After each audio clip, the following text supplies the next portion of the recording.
a content creator. I'm a writer. That's the first thing. Have been creating content for 7 years. I started on YouTube. Where I would just do like little makeup videos here and there. And then I segued over to a blog, which I didn't mention, is I also work at influencer marketing. So I work for a Black-owned cosmetics brand. I do the hiring of and managing their influencer program. So I do have an upcoming project. I don't know when it's going to launch. I was hoping I could launch in November. Hey guys, welcome back to our OOTDBOSTONIAN podcast. Today we have a special guest. She's a journalist and also a influencer based in Boston. Hi Lisa, would you mind to tell us more about yourself? So I am a content creator, and I'm also, I wear many hats. So I am by trade, I'm a writer. So I have a Master of Fine Arts in Writing. So that's what my schooling has been. You know, my undergraduate was in journalism and English. My master's was in writing. And so I always call before anything, before being an Instagrammer, fashion person, a mom, I'm a writer. That's the first thing. So the second thing is I am a mom. So I have 2 boys. I have been, my youngest is going to be a year old in 2 weeks. And my older one is just turned 7. So we've got 2 boys. I am married. I live in Milton, Massachusetts. That's actually also the town I grew up in. I have been creating content for 7 years. I started on YouTube, where I would just do like little makeup videos here and there. And then I segued over to a blog. And I just felt, out of all the spaces I was in, the place I felt the most comfortable has been my blog, obviously, because I like to write. Yes. So then I also am really big into fashion. Well, I just like to wear nice clothes. I don't want to call it fashion because I feel that people sometimes, there's people who just like to get dressed for themselves. And then there are people who are like legitimate fashion experts.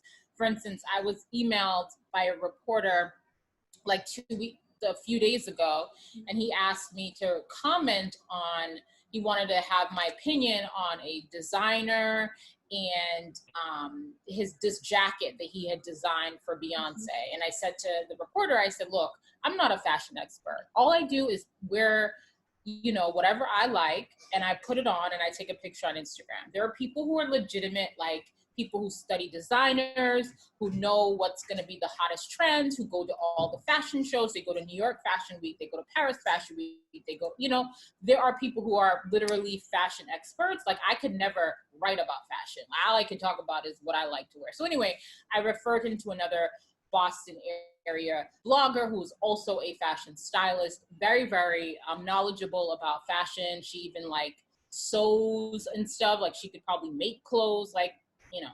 So I like to wear cute things. Also, I'm not, you know, again, I also like to wear makeup.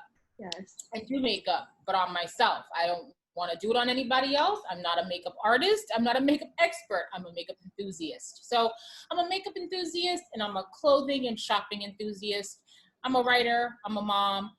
My last hat, which I didn't mention, is I also work at influencer marketing. So I work for a Black-owned cosmetics brand, and I do the hiring of and managing their influencer program. So I was literally working on stuff this morning because we just had a product launch a couple of days ago.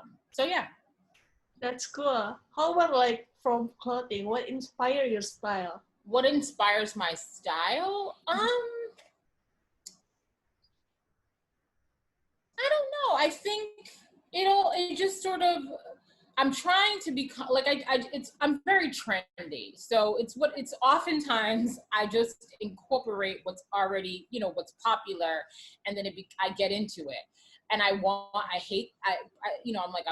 a 20-year-old girl, so I really shouldn't be so trendy. I should get more classic pieces, but what can I say? I like trends. So what inspires me is what feels good to me when I look in the mirror. I tend to gravitate towards, especially because I have had 2 children, I gravitate towards bottom pieces that are a little bit more flattering, maybe a little bit baggier, looser, And the tops, I don't mind being a little bit more form-fitting, but lower waist area, baggier for sure. So I don't know if this answers your question, but Yeah. whatever feels good to me, whatever feels good when I look in the mirror and I say, okay, this looks good. And often comfort at this point, because, you know, as much as I love a good heel, I'll wear a heel for a picture and then take it off once the picture is done, because really, where am I wearing heels? Yeah, as long as you're comfortable with your style, that's how it is. Exactly. So you mentioned it before, you work as a writer for 7 years. You also like a fashion, beauty, and lifestyle blogger based in Boston. How do you separate your time? It's a constant battle. I don't know how. I mean, one, I have some help. So I have some virtual assistants who help me with certain tasks. I have a virtual assistant who helps me with search engine optimization for my website. So she does all the back end work for SEO. I have another one who schedules out my posts for me. I also have tools that do that too. I employ Yeah, two tools. One is called CoSchedule, and another one is called Tailwind. Tailwind is strictly for Pinterest, because my Pinterest platform is actually my biggest platform in terms of engagement and stuff. So I have three people who work for me on the back end, and I also have these two additional tools I use to help to automate stuff. So I do that, but it's still a challenge. Like, I literally work 7 days a week. Like, there's never a single day where I can sleep in and I cannot do any work. All of it sort of goes one on top of the other. I'm trying to plan an anniversary trip for my husband and I this week. It's not really a trip, it's literally to another area in Massachusetts. And we're trying to do it for Wednesday going into Thursday. And I have a babysitter to keep my son overnight. Even as I think about I don't have the time off from work. So I'm going to still be bringing my laptop and working maybe in the morning and in the evening while I'm there. So I have not mastered how to sort of separate, really. It's all sort of intertwined. as long as you enjoy your work, I mean, you love to write. Yeah, I mean, but even the stuff you enjoy the most, you sometimes want a timeout from. Yeah, that's true. Do you find Yeah, it for hard sure. like to be a blogger in Boston? Um, I do feel like Boston is sort of um it's a I don't know how it compares to other cities. This is the only city that I've blogged in, so I really don't know sort of how it compares. I definitely feel like we could have more community here. I often feel as though there is segregation with the Black and brown influencers. Again, I mean, you do a great job of sharing everybody on your platform. Like, I think you do an amazing. I've discovered so many Boston bloggers through your platform that I wouldn't have discovered otherwise. So I do feel like, for instance, there are like 4 or 5 Black Boston bloggers that I'm really close with, and oftentimes one will be invited to an event, and it's happened to me as well. Like, we're very rarely are we all of us collectively at an event together, and we've all been invited, even though we all have very active and engaged audiences, great number of followers. It's oftentimes that, like, if there's an event or a brand, they'll select one of us as opposed to, so I just feel like in Boston, there's really a lack of representation the way it should be, because we are a diverse city. We definitely are a diverse city. So I do feel like there's more that can be done to make it not so segregated. That's true. Boston, a lot of like people comes from overseas as well, and then yeah, diversity of Boston is actually the key of the city. So we have to like bring it up. That's what Yeah. we did right now. Yes, that's true. How about do you have any upcoming project that you would like to share with our audience? So I do have an upcoming project. I don't know when it's going to launch. I was hoping I could launch in November, but because of COVID-19, I may have to push it back a little bit. I'm really, really hoping that I can still launch in November, but that's all I can say. Can't say anything else. I want to, let it happen when it happens, So I'm working on it. It's already August and I need to get on it. But, this has been a pretty good summer for sponsored campaigns. Things have just sort of picked up a lot with various brands, which I'm really, really happy about. So I've been busy with that, busy with the work that I do, busy with the kids. So I'm hoping that it's slow. I needed to, while I need the money, I also need to slow down just a little bit, maybe just a teeny tiny bit in September so I can focus on my son going back to school, even though it's going to be here from home, and also be able to work on my launch for November. I cannot wait for November. What's coming up for your project? Yeah. Yes. About your IG, what do you want to represent? Meaning when people click on your IG or see you in person? I mean, I think I just represent myself. I think when you click on my IG, you will find like I don't part of the issue with sort of being on the internet in a very public way is that there are perceptions that you yourself maybe on a pedestal, and I like to or work to dispel that sort of myth. I am just like anybody else. We're all literally, I feel like we're all just living our lives. I just live mine publicly, and people can kind of join and sort of see a person I feel that represents all of us. Like there's nothing about my life that I think is any different from anyone else's. I'm just sort of open about it. That's true. So when you come, you're gonna just be, a regular person, just like yourself. Yes, I was everyone else. Speaking of summer, you mentioned it before. Do you have any favorite place to shop in Boston? I'm an online shopper, so it's whatever's online. So what kind of like brand online that you like to shop? Do you work with Zara and Free People, and right now it's really mostly Zara, Free People, and H&M. Yeah. So And Shein, when I want something quick and cheap, it's Shein. I really like. I used to really like Forever 21. Yeah. For like trendy pieces here and there, but they sold to a different buyer. So the styles aren't what they used to be, although they still have some of their old inventory. So I don't really go there much anymore, but definitely Shein, Zara, Free People. Yes, I also love to shop at Zara and H&M as well.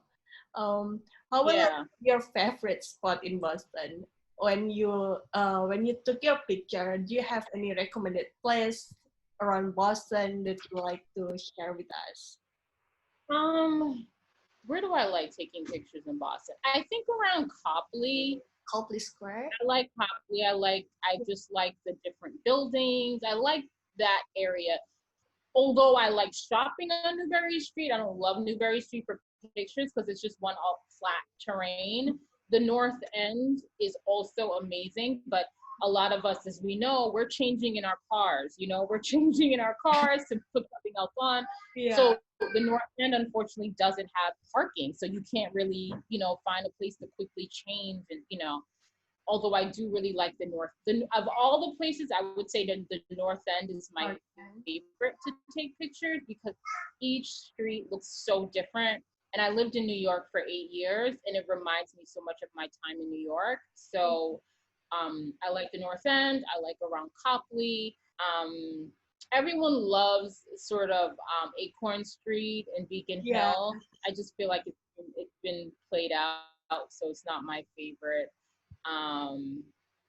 Yeah, but most of my pictures are very casual. Like now I don't do as much as I used to do a lot more like professional shoots and stuff, but now it's also more lifestyle. So if I happen to be dressed that day, then I'll have like whoever's near me take a picture, and I just try to make sure that the background is clear and not too cluttered. And I do avoid certain colors because they don't look good with the filter or the preset that I use. But yeah, that's it. the last question that we would like to ask. Do you have anything to say for the new influencer who just start in this industry? Um, for the new influencer, I would say that it's a great time to get started. It is a journey, not a race. And so I think just sort of learn the lay of the land. I feel as though a lot of people want to jump into this industry and just become like insta famous overnight. And but to me, it's like if you want to make a like sort of a job out of it or whatever, I feel like any job, you or any, you know, if you want to become an expert or whatever, any job is going to take time, you know, for you to learn. There's a learning curve. So I think just allow yourself the time and the space to just learn your craft, become an expert at what you do it with your whole heart. You just never know where it's going to be. Like one of the local influencer, I'm pretty sure you share her too. I met her a little over 2 years ago before I had my baby. And at that time she was working, she was working at French, like a clothing store at South Shore Plaza. I literally met her at South Shore Plaza working at a clothing store. And I was trying on a hat and she's like, oh, I can show you what that hat looks like. I took a picture. So she showed me and I saw the picture. I was like, are you a blogger? She's like, yeah, you know. So at that time, she had a few thousand followers. This is less than 2 years ago. And then even in like April of this year, she had, I don't know, maybe 4,000 or 5,000, maybe 5,000 followers, right? By April. And then today, it is now July. She probably has like 22,000 followers. She just went viral. Who knows how or when? Her engagement is amazing. And we worked together, had her as an assistant for like a year, you know, really just last summer, because I was so pregnant. I needed help creating, you know, with content and stuff. But she's great. She's great at what she does. And she's an example of what can literally happen in a year. Like her engagement is like 10 times more than what mine is. So I think that if you allow, you just give yourself some time. You never know what it's going to be, what day it's going to be, that something you create just takes off. And stick to your, sorry, I'm going on long, but I feel like just maintain whatever your integrity and don't get lost. Like, cause I get emails and requests sometimes to collaborate, and it's just, I say no. Like, even if there's money involved, the answer is no. Like, someone emailed me DM me yesterday and was like, "Hey, do you do promos?" And I don't like the word promos because it's what Instagram models do. I'm not an Instagram model. I'm a writer. I'm a content creator. I don't just hold up product and smile and say buy this. Although there are people who do that, and that's totally fine, but that's not what I do.